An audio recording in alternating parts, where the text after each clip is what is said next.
Okay, so yeah, thanks for waiting and sorry for the technical problems. I think we can get started now. This is browser testing with Nightwatch JS. Before I start, I'd like to thank the sponsors of the event for the contributions to make this possible. So yeah, sponsors like Acquia, Wunder, Platform, Commerce Guys, 1x Internet, Bloom Idea, Everest, Newbold, Thunder, and MSC Labs. So thanks to all of them. I'd also like to introduce myself. My name is Salva. I'm a PHP developer. I've been around in the Drupal community for about 6 years and a half. Sometimes contributing more, sometimes contributing a bit less. I have contributed to modules from other people, and I have contributed my own modules. And nowadays, I used to work as a freelance PHP developer, mostly doing Drupal and Symfony, and the occasional DevOps or security audits. So on the personal side of things, I'd like to say that I come from Castilla-La Mancha. This is the land of the Quixote in Spain, and yeah, full of windmills, although these are not modern windmills. My free time, I like to play some retro games because I tend to enjoy them more than the modern ones. And while I play less now, from time to time I still play my Ibanez. So yeah, that's about me. And now about Nightwatch, which is why you are here. So this talk is not going to include anything related to Drupal. It's only focused on Nightwatch. The demos are going to be shown with a small Symfony application. But I think it will be still very useful to all of you in the future, because if you plan or if you are already contributing modules to Drupal.org, Drupal has now adopted Nightwatch in core, which means you might be making some use of this in a few months. So I'm going to give a brief introduction, then I will talk about the artifacts that we have to write tests, and a few tips and tricks at the end. So yeah, the motivation for this talk, or the motivation, as well the motivation for me to start using Nightwatch, was what I like to call the watermelon effect.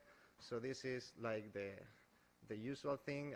I'm sure that you've all been there, where you get to a new project, lots of legacy code, lots of intertwined pieces that you don't know well how they work together. So you work on a new feature, lots of code, you test it. If you're lucky, someone will review your code, and you test it on a stage, everything's working fine. But yet still, when you go to deploy to production, there are no automated tests, and maybe there's some particular component that you didn't know about and that was affected by some code that you touched, and then you find what I call the watermelon effect, which is, yeah, that's quite painful, but essentially this is actually the good scenario or the happy path when you don't have tests, because the one that is really a problem is the one where you deploy things, everything seems fine, everything is perfect, you know, the site is still working, and then a week later or a few days later you start receiving notifications from the CloudWatch UI screaming at you with some nasty error that happened in some particular use case or workflow of the application, which in commerce applications particularly is really something problematic to solve with the client. So that was my case, and then I came across this kind of application, and essentially I had two choices, either Behat, which I had used in the past but I didn't quite like, or Nightwatch. I had heard of recently by the time I started using it, which was about around September last year.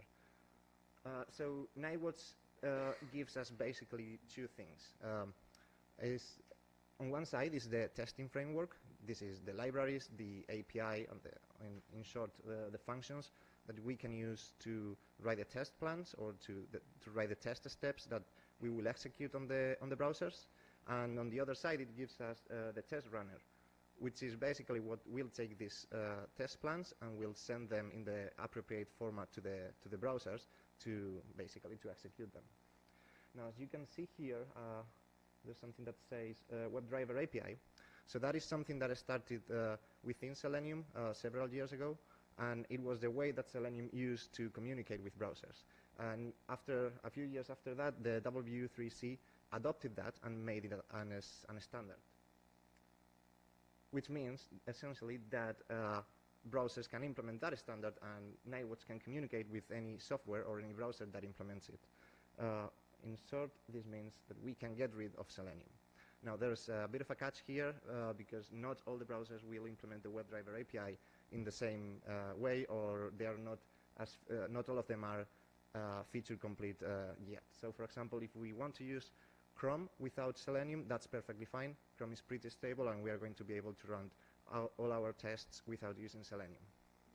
But, for example, Firefox and Edge are not ready yet. Well, they are kind of ready, but it will take a bit more time for them to catch up.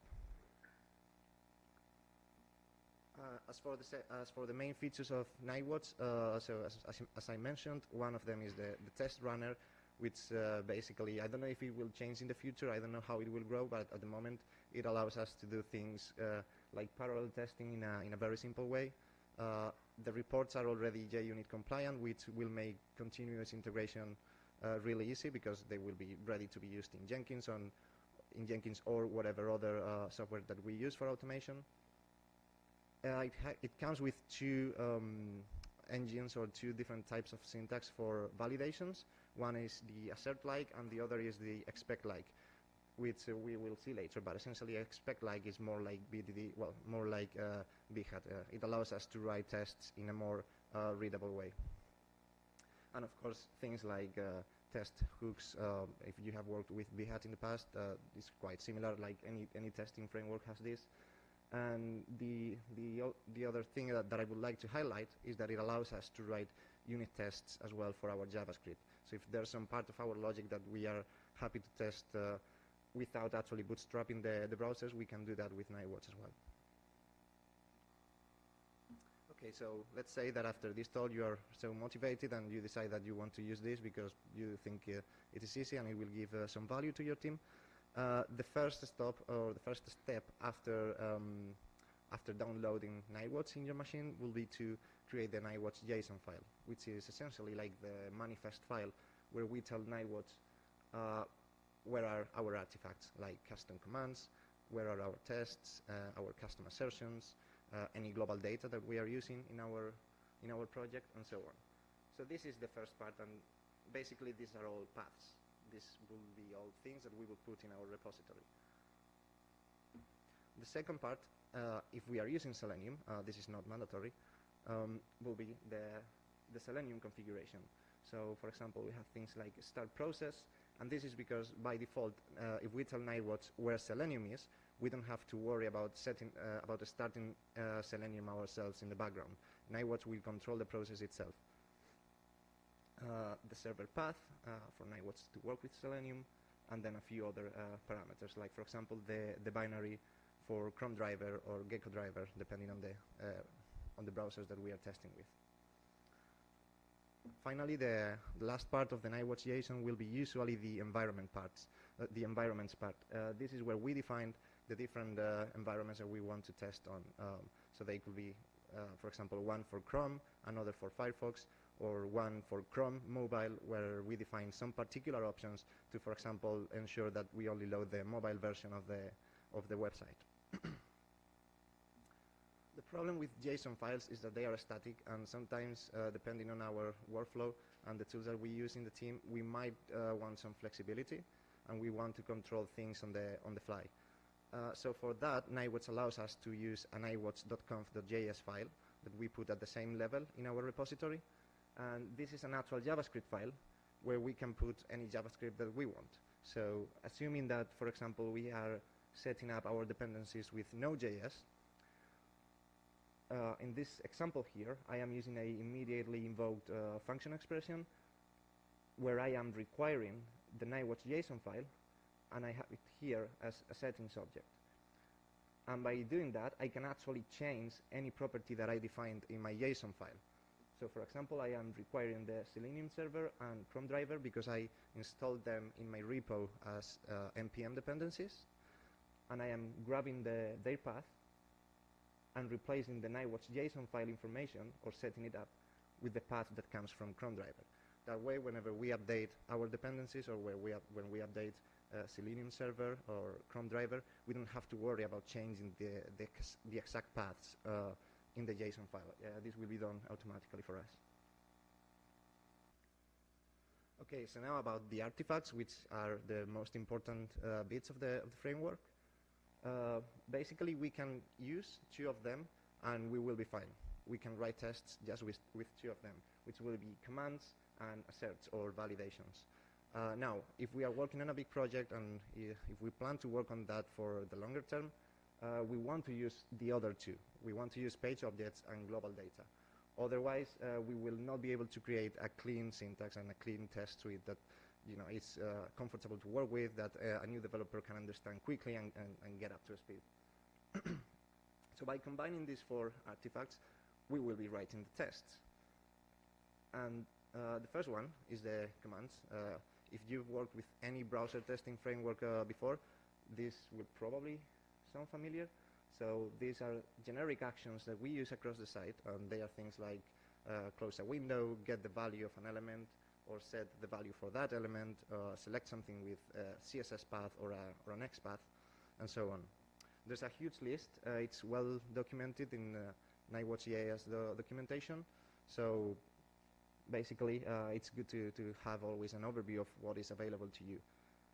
The other good thing is that if there's something that doesn't fit our needs and we have to expand Nightwatch, we can do it very easily.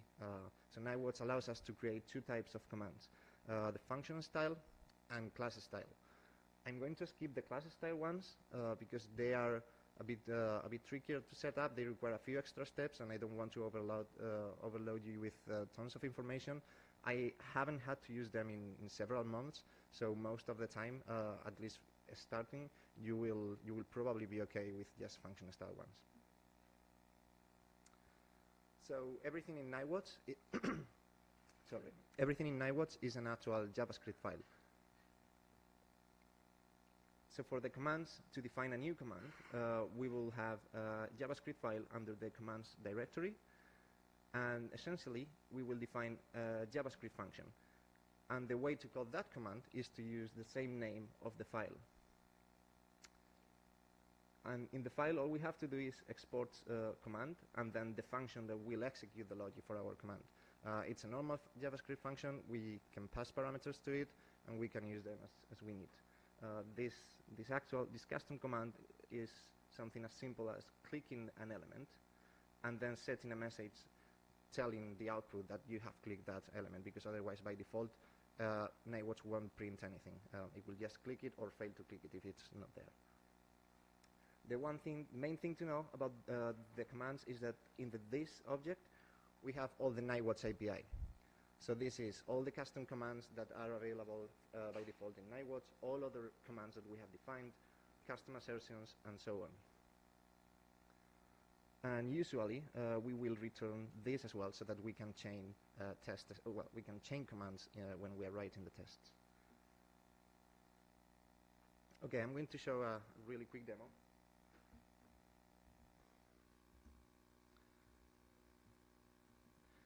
This is something very simple. I'm going to test that the Nightwatch JS page has the correct slogan.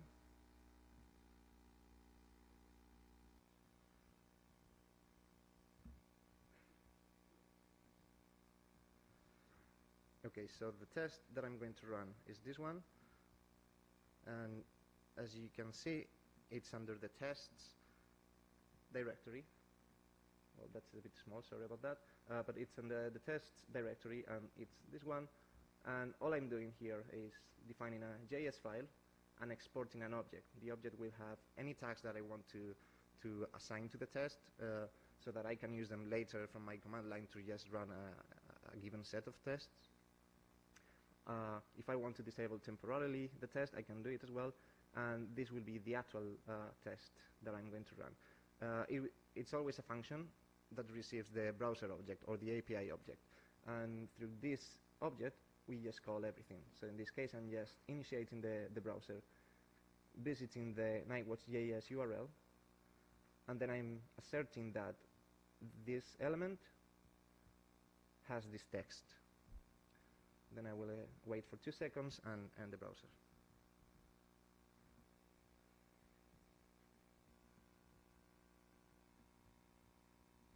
Okay, so I have the command ready here. All I'm doing is in the project repo, in the project root actually, I am calling the Nightwatch command. I am telling it to execute the tests with the dev environment, and I'm just passing the exact file for the test. If I just pass the directory, it will execute everything in that directory. Okay, so hopefully the connection will work. Okay, it's there, it's going to close now, and everything was working. So this is quite familiar if you have done any browser testing before. Now the problem with this is that if you have long tests, this will be really problematic and really painful to debug if something goes wrong. When you make a change and the test is failing, or for anyone that hasn't worked with the site, it will be really painful. So in order to solve that problem, what Nightwatch gives us is the other artifact, which is called page objects. This is not exclusive from Nightwatch. This is an actual testing pattern, and page objects are basically the artifacts that we use to encapsulate the details of the UI. So in some place we will define the user interface, and basically we will extract that from our tests so that we can keep the tests simple to understand. The way this works is, as always with Nightwatch, we create a JavaScript file, and it will be normally in the pages directory or whatever we have configured in Nightwatch.json, and we will define a JavaScript file for its page object. In there we will normally export an object with the different properties. The main four properties are these ones. One is the URL. This is used by Nightwatch internally to know where is the page that this page object is defining. So that way we don't have to remember the URL every time we want to access it. We can use the page object and tell Nightwatch, navigate to this page, and Nightwatch will do that. It can be an actual string if it is static, or it can be a function. So we can pass parameters to it and navigate to dynamic URLs. The other property is the commands, where we will put the custom commands that apply only to that particular page. So these are not the generic commands that I talked about before. These are actions that we apply only on this page. Sections, if we are using them to define elements within a specific regions of our testing of our site. And finally, the one that I like most, which is the simplest one and it's really useful, is the elements property. With the elements property, we are describing the different elements that we have on the page. Now for a practical example, let's imagine that I have this contact form where I have a contact list, a link to select them all, then the subject field, the email content field, and the submit button. So if I want to define the elements for this, all I'm going to do is this. This will be the elements property, and there I am defining another property for its element here.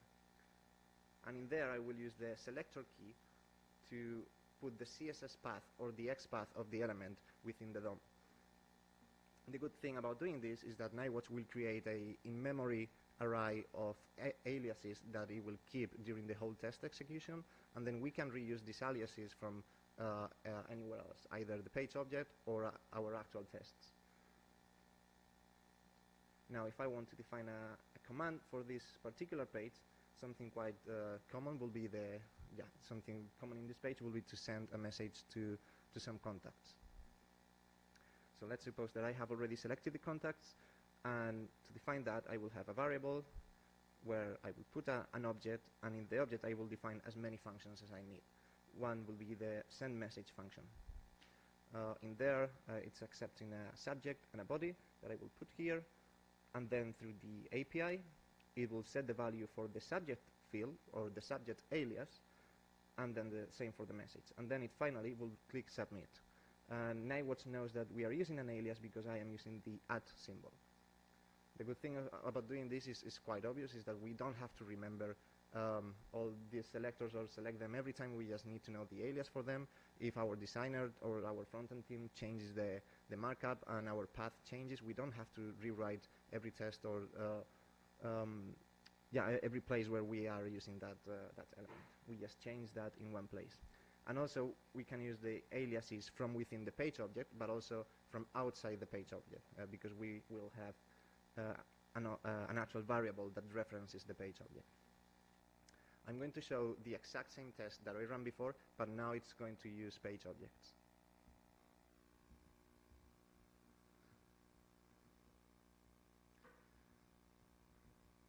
Okay, so as you can see, I have the same heading here, and right now I am calling browser init. Actually, this is a mistake. I don't really need this in this case. All I'm doing here is I'm defining a new variable called Nightwatch page, and through the browser object I can access all the page objects that I have defined. So here I have the example one, and now from here I can call any of the commands that I defined for that page, and I can also call the Nightwatch core commands so that they will act on that page. The page object will be defined under the pages directory and in this folder.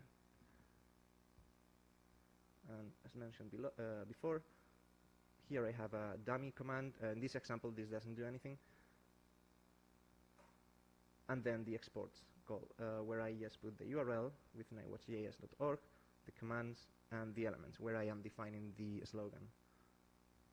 So in my test, I'm calling Nightwatch page navigate, so that Nightwatch internally visits the URL function and goes to whatever it tells. And then here I have the same assertion that I had before, but now I am using the slogan alias.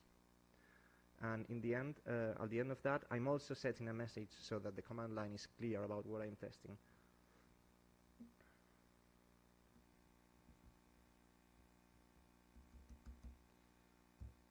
So I'm executing this test now, and it should work as well. It's going to stay there for 2 seconds, and as you can see, the slogan text is correct, everything was fine.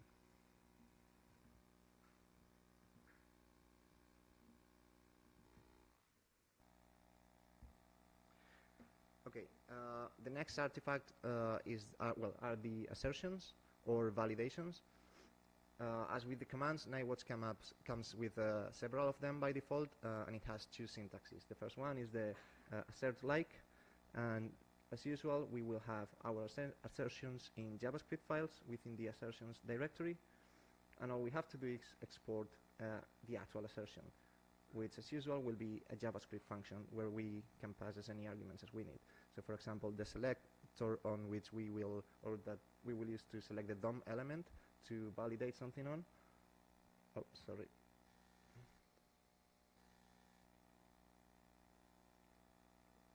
Okay, here I am.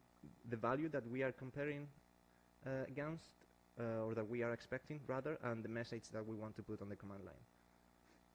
The main thing to know about the assertions is that we have to implement 3 functions. The first one that is executed is the command one. This is in charge of executing a WebDriver API or WebDriver protocol call to send it to the browser and then get the response. So the browser will respond with a number of properties, and we have to pass that result through this callback to the this value function, which will receive the value that we fetched in the command function. And in the value function, what we have to do is pass the result that we got back and find the element that we want. It might be an HTTP status code, it might be some particular piece of markup, or whatever we need for our assertion. Finally, we pass that value to the pass function, and here is where we do the comparison or the validation, and where we decide whether the assertion is going to pass or is going to fail. That's for assert like, and for the expect assertions, they are a bit more flexible than the normal assertions. But the problem with them is that we can't chain them. So yeah, they will be a bit more verbose when we are writing the tests. The good thing about them is that they allow us to create more readable test plans or test scripts. And they incorporate something called language chains, which are functions that we can use just to make the sentence more readable. But they don't actually do anything. We just put them in line in whatever order we want to make a sentence that makes sense. And then we combine them with actual functions that will do something, like element to select an element on the DOM, or attribute to select an attribute of that particular element, or the equals function at the end to compare something. Finally, the last artifact is the global data. With big test suites, it's common that we will have to reuse some data, or that we are repeating some chunks of code in different places, like maybe user credentials, or if we are testing different registration workflows, we are going to reuse or create quite similar data. So we can define a globals file where we define variables that we can use across all our tests in whichever way we want.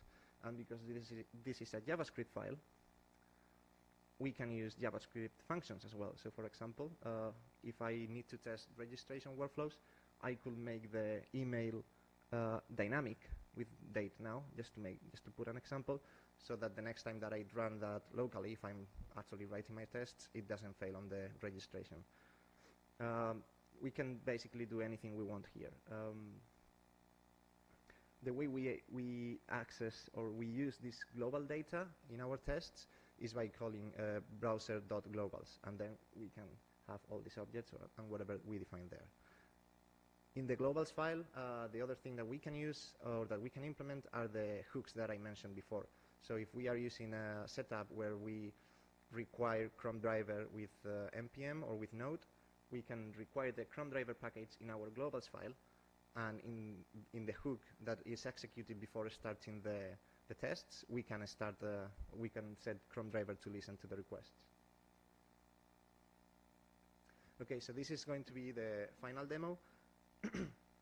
The goal of this demo is to show that there are ways in which we can set up a very simple workflow for testing. This is not the best workflow for testing. This is not the most complete. It's basically something that can help you if you don't have anything at the moment and you want something simple to set up in your staging environment or in your pre-prod server with just very few dependencies. So what I'm going to have on the remote server is Node.js, Nightwatch JS, and the Chrome browser.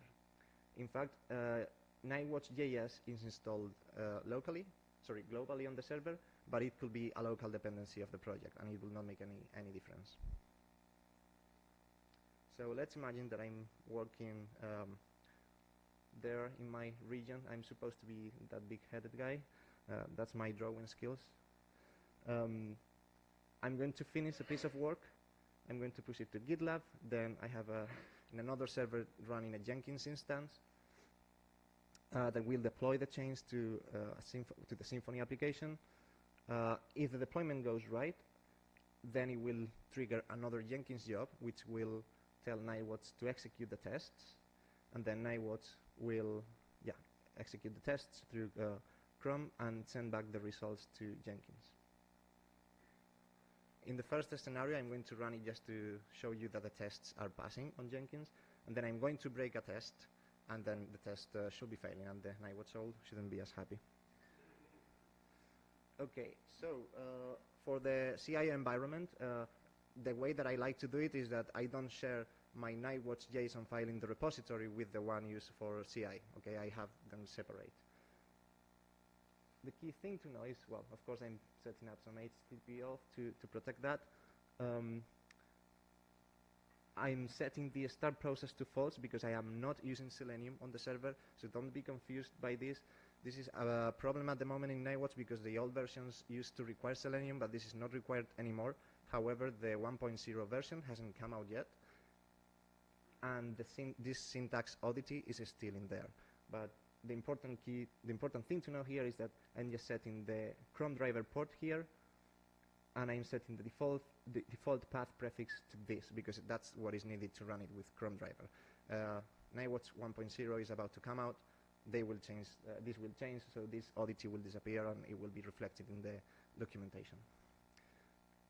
And then I'm using Chrome browser, and because I don't have an X buffer running in the server, I'm just essentially running it in headless mode. Okay, so let's go.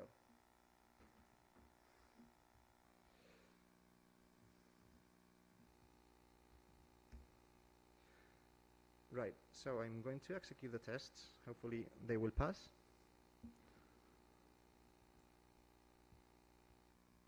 That is running. That's finished. So the graphic should move to the right now. Yeah, there it is. So everything is fine. So I'm going to switch to the application where I am testing this. It is a dummy application to create like tweets, like an actual Twitter wall. So let's say that I can delete a tweet, and when I am deleting it, I'm expecting this message to appear on the UI. Can you see that? Yeah. So this is the message that is being passed at the moment. So I'm going to remove the Y.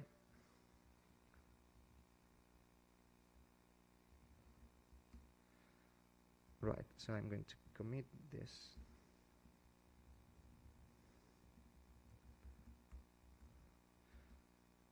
I don't need to push that to master. Okay, so this is now on the staging branch, and I'm going to git push to a stage. And please network work. Okay, it's working. Normally Jenkins will pull this automatically. I'm just not going to wait because it might take a minute. I have it pulling from the repo every minute. I'm not using webhooks here, so I'm going to click build now, and it should be running now. Okay. While it is building the staging environment, I'm going to switch back to the Nightwatch test job, which will be executed automatically if the deployment is successful.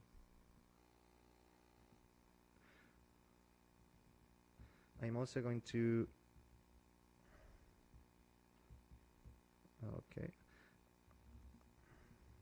I'm going to execute the tests here just so you know that it's actually failing.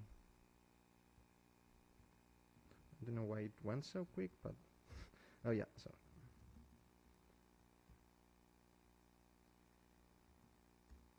there it is. Now it should fail.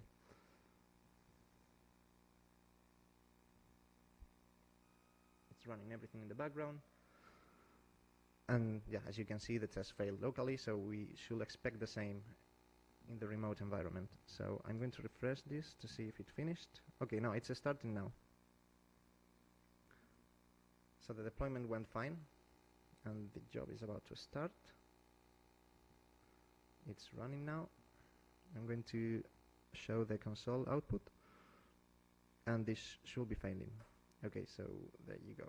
So now the build is unstable, and this will notify me.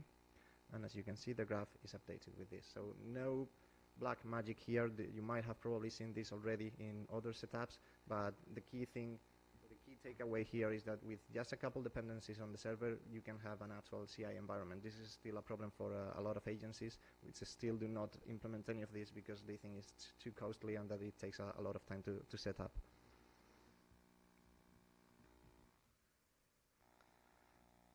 Okay, a few tips and tricks before I finish. I mentioned parallel execution at the beginning.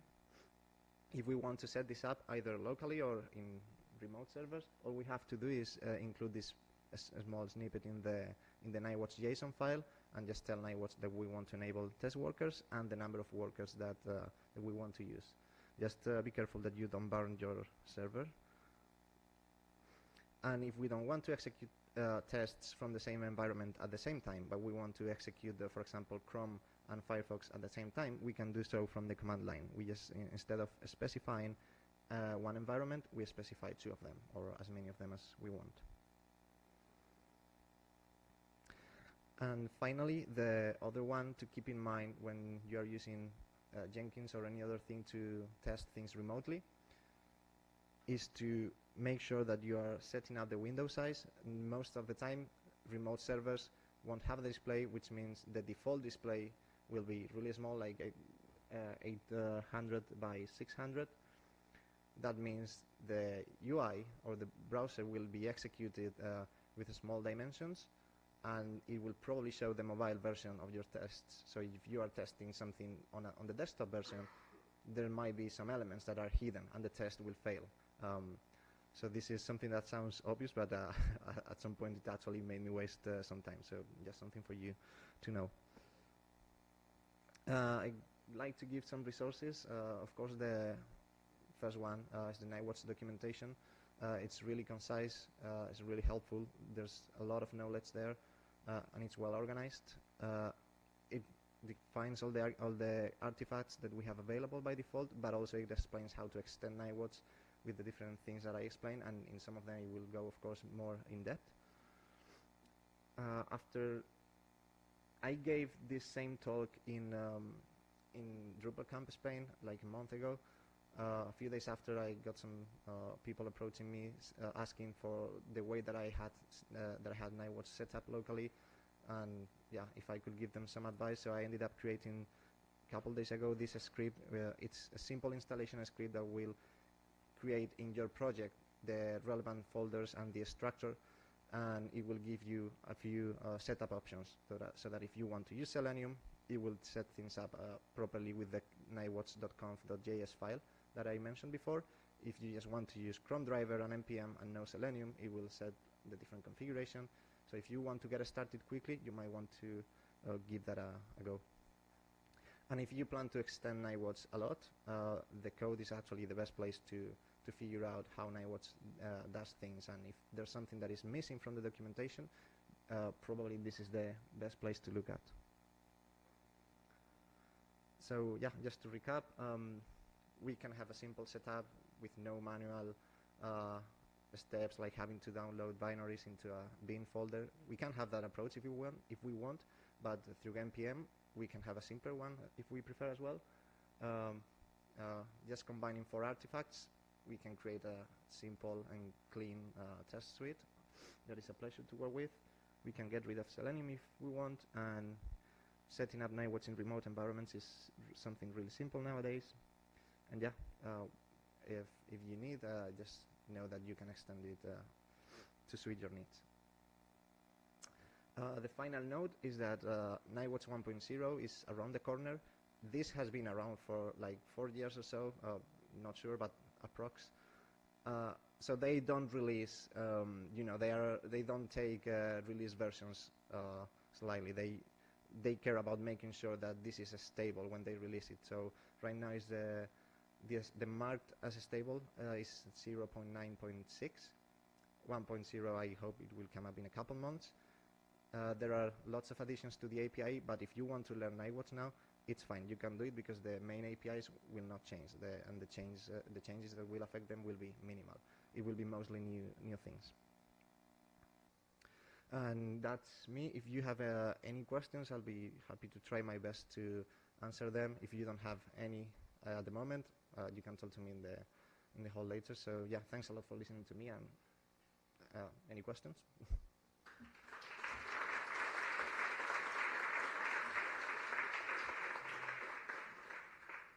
There's a mic there.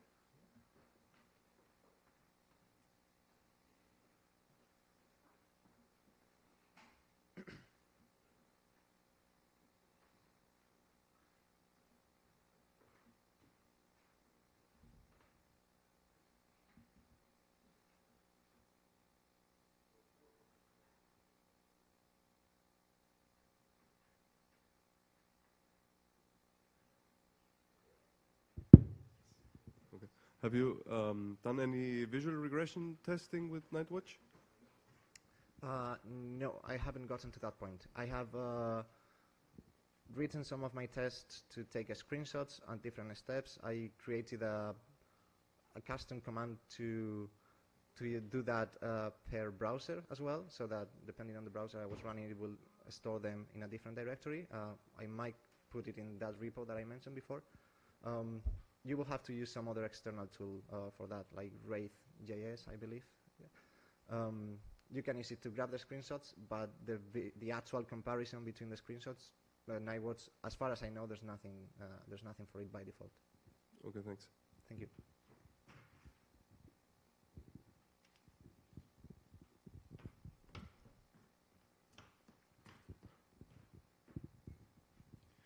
Is Nightwatch a feature-complete alternative to Behat, or are there use cases when Behat wins? If you are testing if you are doing Drupal testing, it's quite, and you are using Behat, it's quite likely that you are using Drupal extension and some of the features that it provides. So in that sense, Behat might be more comfortable to use. So I think Nightwatch to me, is a bit friendlier to write the tests. Page objects, I think there's a Behat extension to make that possible, but I don't know how well it works. But yeah, Drupal-wise, you might still want to stick with Behat, but I don't think it will take much to implement certain things in Nightwatch to make it simple.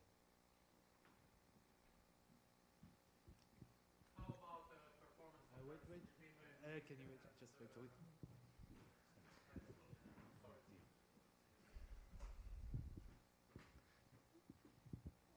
do you know any comparison in performance between Mink and Nightwatch and maybe Selenium natively?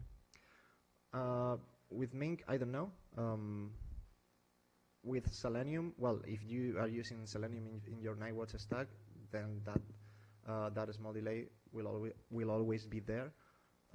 If you are not using it, then for big suites, your tests will be a bit faster. I don't know of any actual numbers. I haven't checked them.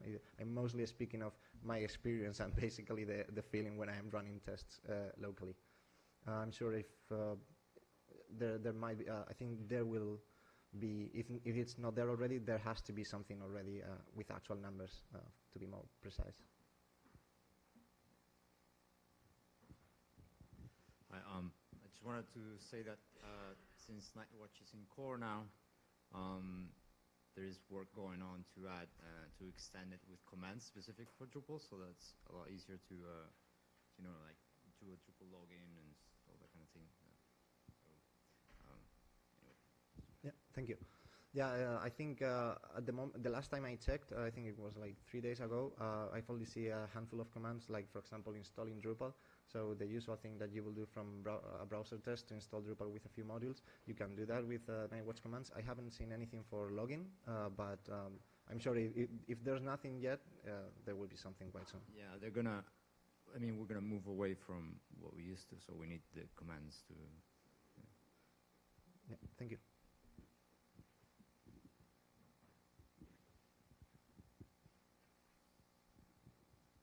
Okay, so I think that's it. So thanks a lot for listening to me for this long, and yeah, see you later. Thank you.